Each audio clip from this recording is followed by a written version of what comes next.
You've been working to advance a model of sustainable commercial exchange between the Yawanawa and corporations. Can you explain what makes this model sustainable? And can you mention some of the corporations that you are working with? Mancharakanima, Askayan. I'm saying that when I saw the sun today was more a happy day since I arrived here. Yeah, well, the Yawanawa people live in the state of Acre in the Brazilian Amazon rainforest. And for so long, we work as a slave for Brazilian patrons. And we was living for so many years, and also with the missionaries. But in 1983, we decided not have the patrons and the missionary, and we expel them from our community. And we call to Brazilian government to demarcate their territory. At that time, the Yawanawa was working in the robbers. And in 1993, when the Brazilian government catch to buy the leather from the Brazilian Amazon, they start buying from the Malaysia for the country, we didn't work to do in the community. And we say, oh, wow, what are we going to do? And since that, this decreased economy in Brazil, and we come to Rio Summer, that's happened in 1992 by UN, and we was looking for a partner, but we don't want to destroy our land, destroy our culture. We are looking for some activity that we can continue as a Yawanawa, but we have some income for the community. And that time we met Horst. Horst was the owner of Avida, this American company. And at that time, Avida was looking for natural color for making the shampoo, lips color, things like that.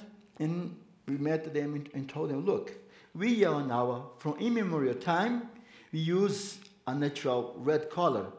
The Yawanawa paint the face and the body to show happiness, to show we are protected from the bad spirit. And since that we started this partnership, Avida, I think some of you use Avida product, the red lipstick, that comes from the Yawanawa land. And that we not need destroy our forest because we planted surround our house as we do for immemorial time. And but always not like a beautiful thing. We have a lot of struggle, we have a lot of fighting, and as I told you, for many years, the Yawanawa was living like a slave, and we forget our tradition, our language, and I back to work with my people, with my wife in 2002, and we have evaluation. How was the Yawanawa before of the contact? Mm-hmm. How we live it, how we eat, what we dress. How was the Yawanawa? And the elders told us how it was. And we say, how we are right now? We saw we were so shiny. We was like a zombie. We was the indigenous face, but our spirituality was not so grounded. Our culture, we keep away from us. We keep the missionary beliefs in us. And we say, how we want to be in the future? The people say we want to be proud to be Yawanawa. Believe who our people believe from immemorial time. We want back to paint our face, to protect for our creator. We want our kids to be happy. And from that, we start this revolution, the Yawanawa. We create for the first time the Yawanawa festival called Mariri. It's the week of when the Yawanawa is stopping, hunting, fishing. We just dedicate to pray, to dance, to art, to do ceremony. And since we are working to that, we Yawanawa, for the first time, we suffering climate change effect. Who is the most affected by climate change is indigenous people, because every day we listen to the birds, they sing 4 in the morning. If this morning If the bird don't sing, something is wrong. If the rain delight, we say, this not we going for us to hunt because we need to see the truck. If it's too much summer, that's going to affect how we live. In 2015, was about 10 p.m. in the night, it started raining slowly. And suddenly, the whole community was underwater. We see, we lost canoes, we lost our little animals like chickens, we lost our dogs, we lost our material, we lost our farms. It was so fast. This never happened in our history. And can happen again, because everything is crazy right now. And since then, we say, wow, we need planning now. We need to change our house because we are now live very close of the river. We use the river to get a fish, to drink water. We depend on the water. But I say, oh, something strange happened. Let's put the house more far. This way they can get into it. And we start this what we call the Yawanawa life plan.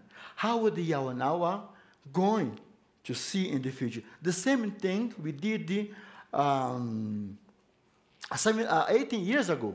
We say we want to revise our land because it's very small, just 900,000.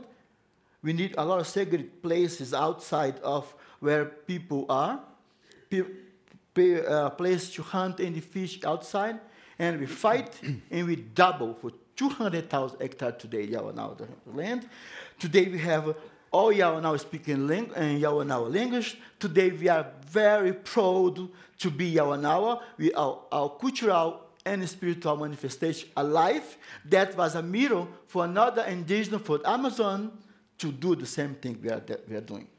And right now, we have this, answer your question, we have this the Yawanawa life plan, where we have a planning how we're going to survive, how we're going to generate the new income for the people, because this way we're not going to be in temptation to catch our tree for sale, for logging. And this kind, we prepare our people to avoid, because all in developed countries about the progress. And this progress affects our people, because they want our land. They want what we have. Indigenous people do not see the forest as a symbol of the dollar.